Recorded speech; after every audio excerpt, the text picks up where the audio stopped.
Most of the 24 offsets. Hi, I'm George Crump, lead analyst with Storage Switzerland. Thank you for tuning in today. Joining me is Jitu Patel, General Manager with SyncPlicity. Thanks for joining us today, Jitu. How are you, George? I'm doing great. You know, as we talk to users, one of the things we're just almost getting inundated with now is Dropbox. How do I compete with Dropbox? Yeah. And so, and the problem is they can't ignore it, or they can't tell them to just go away, because then they'll take their credit cards, buy an account, and then the company data starts drifting out of their control. Yeah.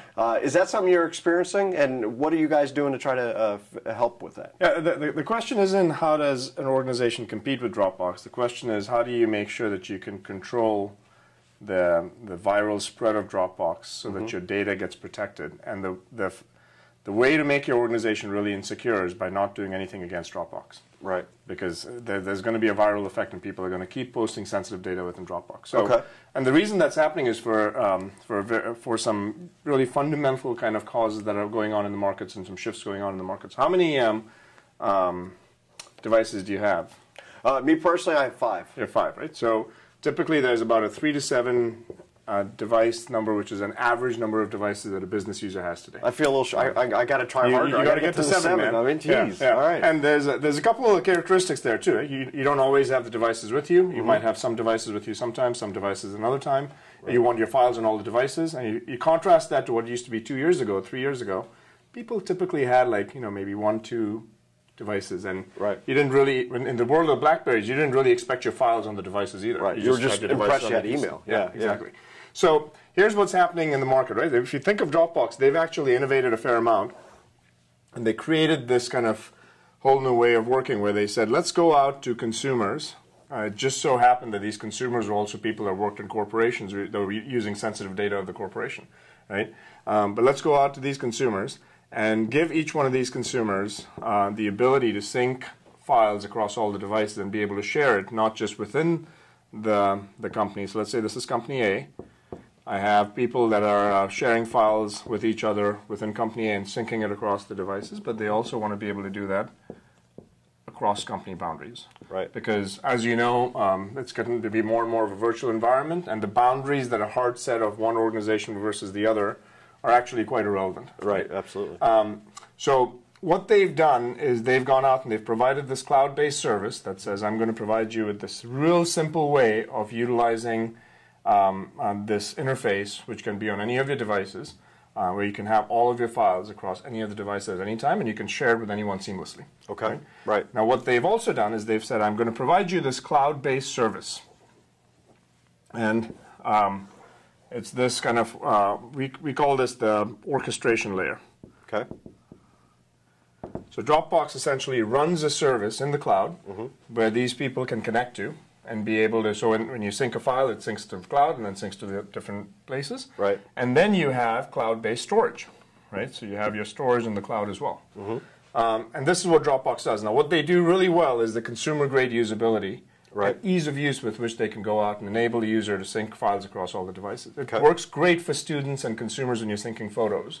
It doesn't work well for organizations, because what organizations need to also do is make sure that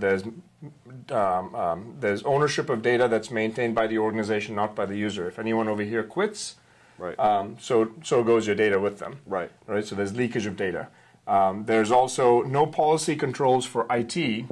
That can be, so this is typically Dropbox the way that they do it today, and there's no policy controls and consoles for IT. So IT can say, I want to enable this user to not be able to share outside the organization, or something like that. Right. Yeah, or you might want to prevent, like, this is company Z, they're not allowed to share stuff with company Z. Or something. There's a set of policies that IT just requires, and that level of granularity varies from company to company. Sure, right. And then the third thing is some companies aren't comfortable putting data in the public cloud. Right. Now, we as SyncPlicity provide you with a few things that Dropbox doesn't have. And we provide you with everything that Dropbox has plus more. Okay. Right. So you got the interface, we got the elegance of the interface, but we do one more thing on the user side. So this what we call consumer grade user experience is one of our key obsessions. Keep it simple for the user. Don't keep packing features they're not going to use. Keep it simple for the user. The second thing we do is we make sure that we provide IT controls. Okay.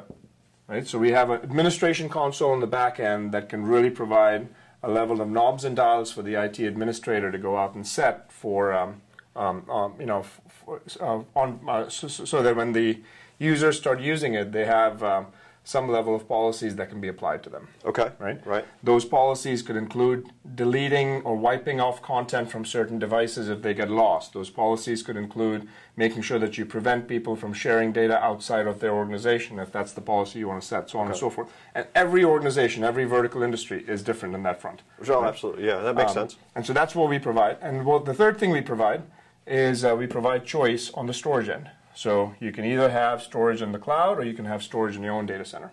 Okay. So we're not opposed to the cloud at all. If you want to go all in on the cloud and have a cloud-based service that's all in on the cloud, go ahead and knock yourself out. We'll provide you that exactly the same way that Dropbox does. Okay. With the addition of having IT controls. Okay. And management in place, right?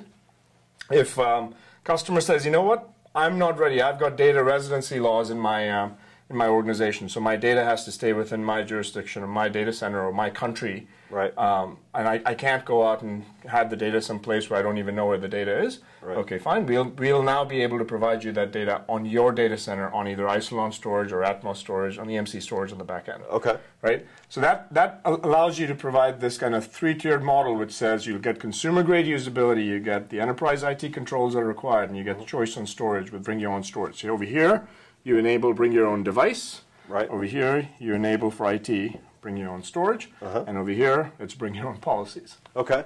Perfect. Okay. And then and the key from the user standpoint that we saw, I think, with Dropbox is because it really required a little change on their part and things like that. The acceptance was obvious, right? And the key, I think, here is to make sure that the users accept it. Yeah, so that is a really important point you bring up, George. So if you think about where technology implementations have failed in the past, and when I think about failure versus success, it's not in whether or not the technology works. It's whether or not it actually got adopted at mass scale, and people continue to use it on a daily basis. Right. Those are the technologies that have been successful. Right. It just becomes part of their workflow. It becomes part of the workflow. That's what they do on a daily basis. If it goes down, your work stops. Right? Exactly. Yeah.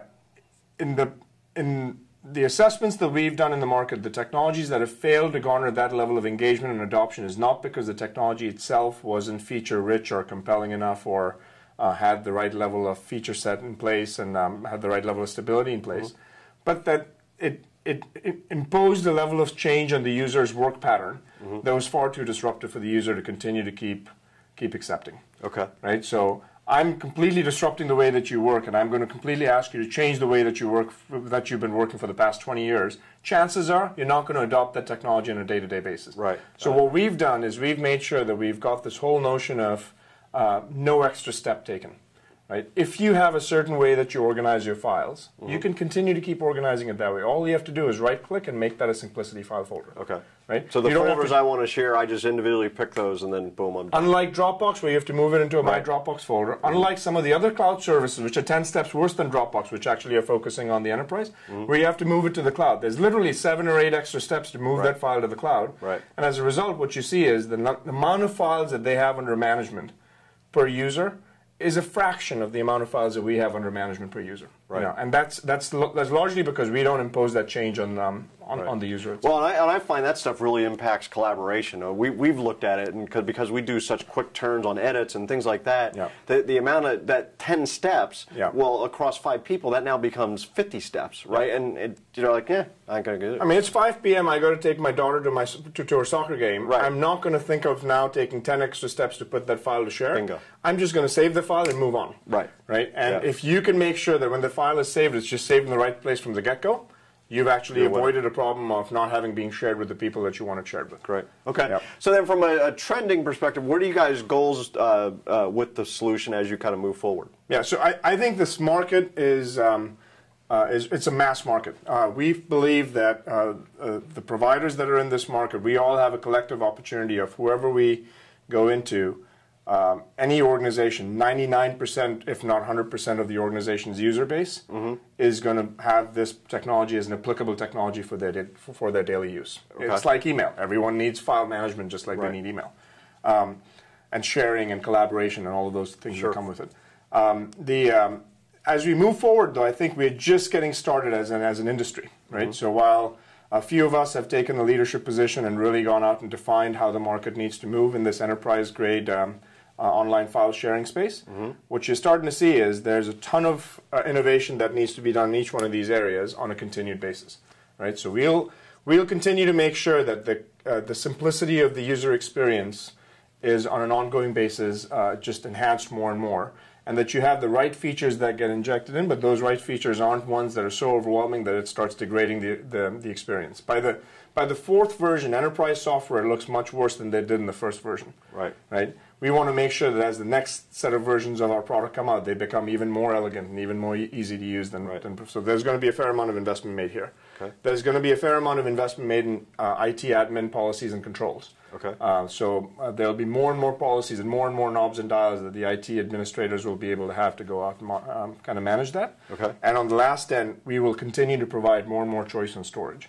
How can organizations get the right level of choice in storage so that they can use the storage of their choice and get the controls on that storage of their choice, so that if they want to have it in their data center, if they want to have it in a data center of the service provider of choice, if they want to have more configurations on what storage goes on what different cloud platforms based on, or what different storage platforms, all of those are choices that continue to get made available to them. So in essence, just greater flexibility across the board. These are the areas we're going to continue to invest in. Awesome. Okay.